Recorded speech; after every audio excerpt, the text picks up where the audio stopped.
Not this one.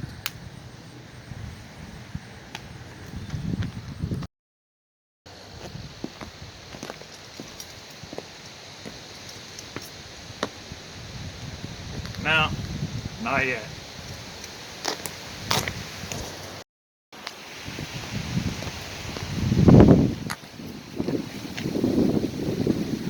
Now we're talking. One and only Pennsylvania tuxedo. Mr. Dyer's Musings, stay with me.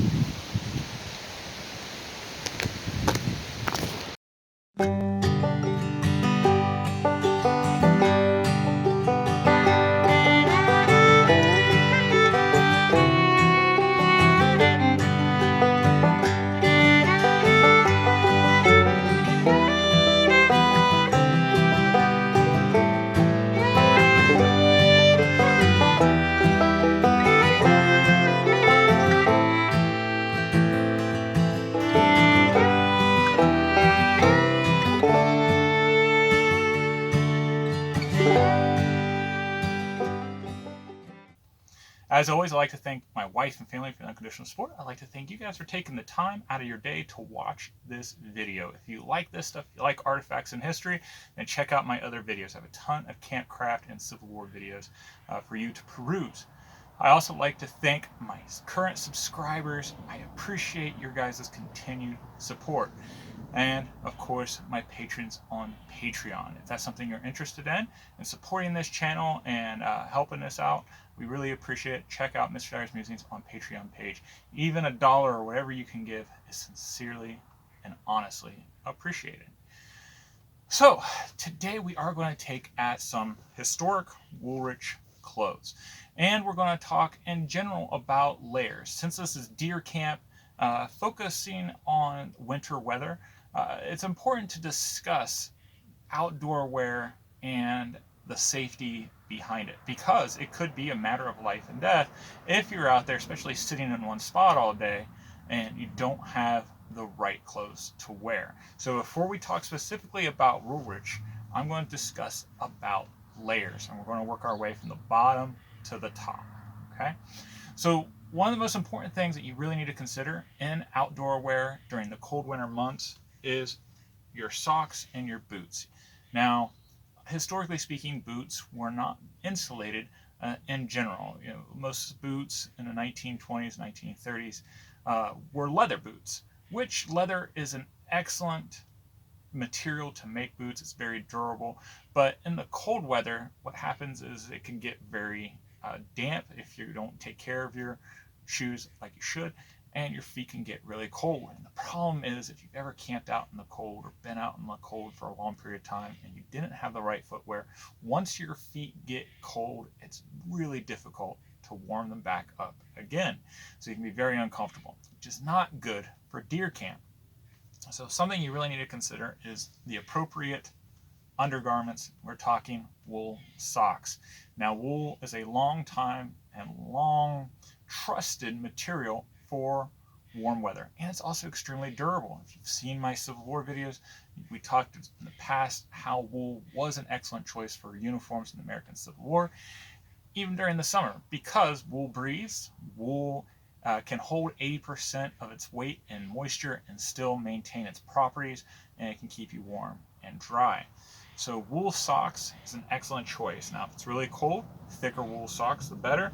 As you probably know from my other videos, I really like the long historic stockings, not only because it covers your feet and keeps your feet warm, but it also goes up your legs and can keep your legs really warm. Again, going under undergarments, having a pair of wool long johns. Now, these are the historic Union suit style, where you've got the flap in the back and it's all one piece. But in general, just having undergarments like long underwear as your base layer, that will be an excellent choice to help you insulate and stay warm. Next, on me, a t-shirt is a great choice, preferably something that can wick. This is a wool shirt. Now, depending on how cold it is, again, you might want a thicker wool shirt. This one is a pretty thin wool shirt. Today, it's not really that cold at all, so that's why I'm wearing this.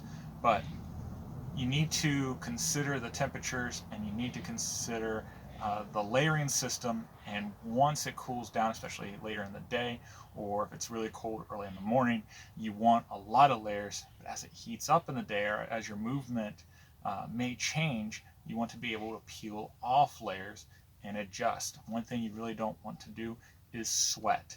So having that layered system will help you regulate, but also react to make sure that your temperature doesn't fall below a certain level that's dangerous. And then, for our example, having a pair of wool pants.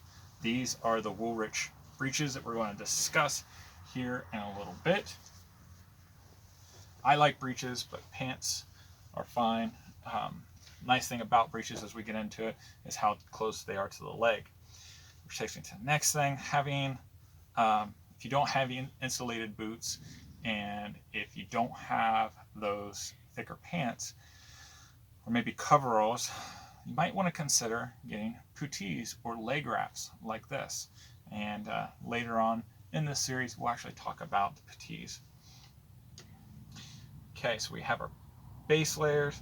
Now we need our outer layers. Something I didn't bring out and show you. You might want to consider either a wool vest or possibly a sweater. I like having a vest because that frees up the movements in my arms, especially when I'm hunting, but a sweater is an excellent choice as well. And then you have your outerwear, which this is where we are going to start talking about Woolrich. What I have with me here is a 1930s Woolrich hunting coat. And what's cool about this coat is it has a lot of features that are specifically designed for hunters in mind and outdoorsmen in mind. This model is the 903, and what I thought was really cool when I purchased it, it has emergency garment tag on it. So I thought that was kind of neat. We have a 1930s model 903. All right, talking about Woolrich in general. Woolrich, the company, started in Pennsylvania in 1830, and they really focused on outdoor wear. But something that's honorable mention, especially since this channel has done Civil War videos in the past, I'm a Civil War reenactor, Woolrich also produced wool blankets for the United States Army during the American Civil War and later on.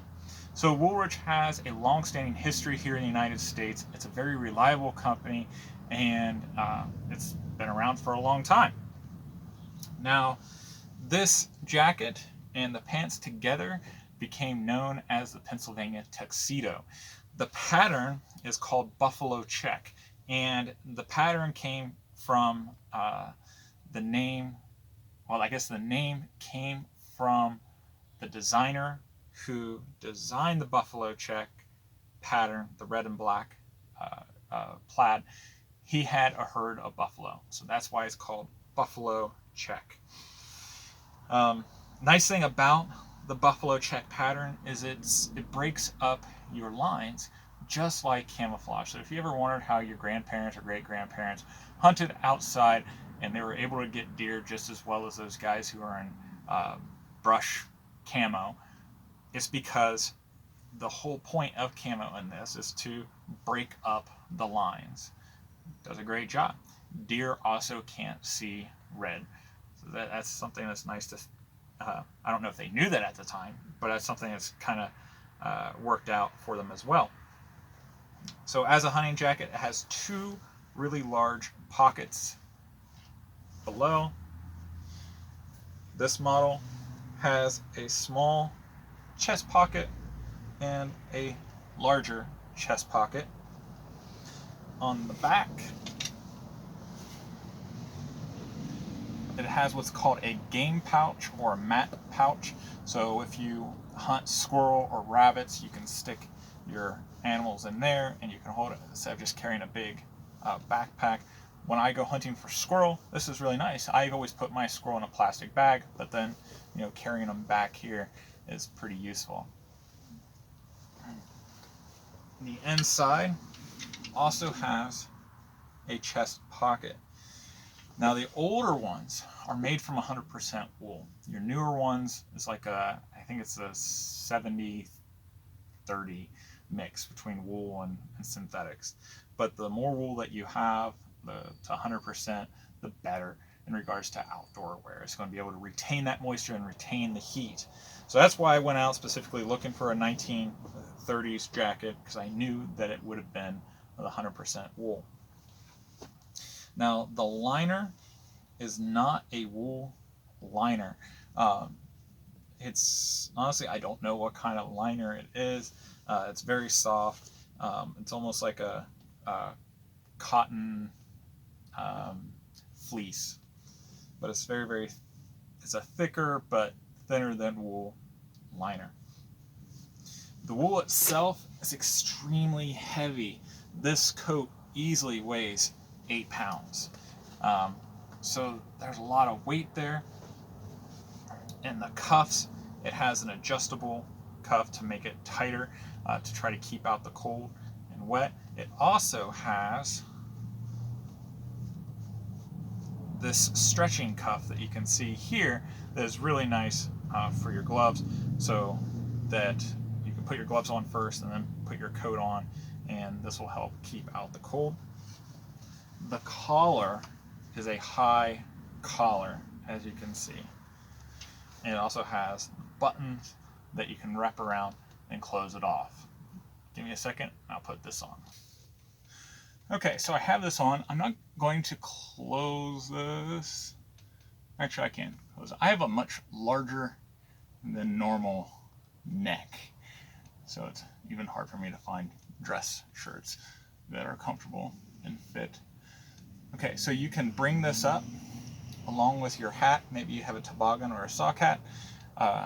That'll keep it over your ears and keep the cold out from your neck region. And then this fastener is really useful to fasten it like so. So it holds the collar up around your neck and chin, like so.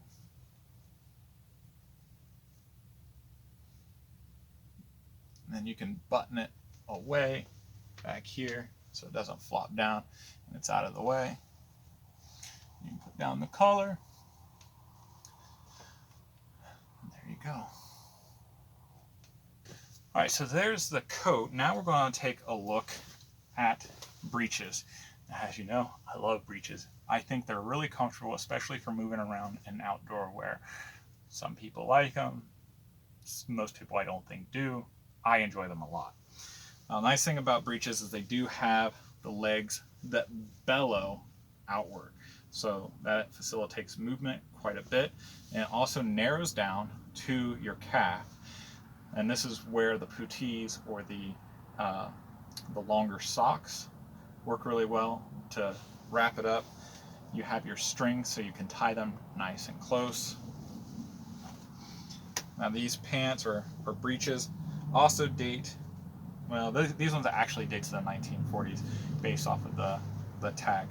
So it's not the 1930s, but it's 1940s. They're pretty similar. And it has 2 back pockets for your pants. It has 2 side pockets in the front, like so. It has a watch pocket, which is pretty useful. And it has a button fly. Now some people are like, well, why do you have a button fly in the 1940s? Zippers were certainly around in the 1940s, and they became quite popular in the 1940s. But the nice thing about buttons, especially for outdoor wear or camp wear, is it's really difficult to repair a zipper, but sewing on a new button is pretty easy, and anybody with any amount of skill can do it. So having buttons, especially in areas like your front fly, is quite useful instead of a zipper and it breaking on you.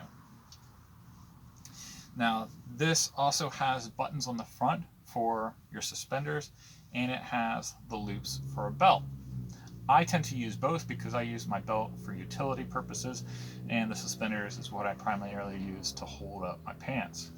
Now, historic wear, Breeches were worn around your natural waist where your belly button line is.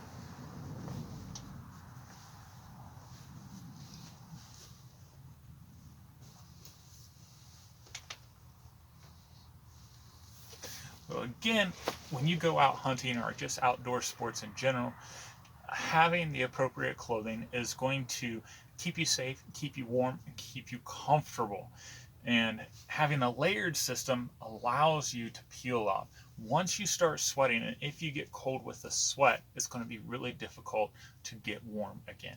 So keep that in mind if you're going outdoors in campcraft or just in outdoor sports in general. You want to make sure that you can regulate your body and put on and off layers. And that's the name of the game. Now, deer hunting, a lot of hunters tend to stay in one spot, either in a blind or in a tree stand.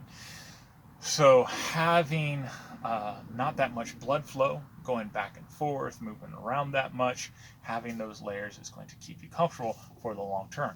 Because generally speaking, you have to stay for a long period of time before you get to see a deer and get that nice shot. Some hunters get lucky, but there tends to be a lot of waiting in hunting in general. So I hope you like this video. If you do like it, please click like. If you haven't subscribed yet, please hit subscribe. Don't forget to hit the bell button as this outdoor series continues and you learn more about winter camping, winter campcraft, in this deer camp series. I hope you guys have a wonderful week. Give a kiss out to your loved ones. I'll see you next week. Take care.